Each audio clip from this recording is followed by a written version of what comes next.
It's been a busy weekend for U.S. Secretary of State John Kerry. One day after brokering a deal to keep the peace between Afghanistan's rival presidential candidates, Kerry arrived in Vienna to help breathe new life into stalled negotiations on Iran's nuclear program. The talks are a continuation of a landmark deal reached back in November 2013 when Iran agreed to scale back its nuclear enrichment in exchange for some relaxing of economic sanctions. That agreement was meant to act as a foundation for a later, more comprehensive deal. But with the July 20th deadline for a deal just 1 week away and neither side looking very close to a compromise, it seems more likely that Kerry and other foreign ministers will push for more time to negotiate. All of the ministers here today, including the Iranians, have spoken of the significant gaps that remain. They do have the possibility to agree to an extension of these talks. The U.S., along with other Western nations, has long been concerned about the possibility of Iran developing nuclear weapons,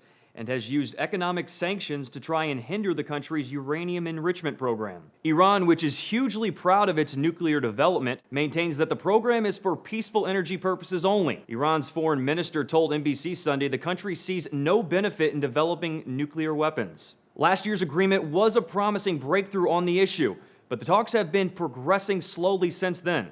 The New York Times says diplomats on both sides are under a lot of pressure from their governments. An unnamed American official told the Times everyone is using the constraints they face back home as a reason to avoid compromise. And the fact of the matter is that there are many generals in Iran and many members of Congress in Washington who would like to see this whole effort collapse. The current instability in the Middle East is complicating matters even further.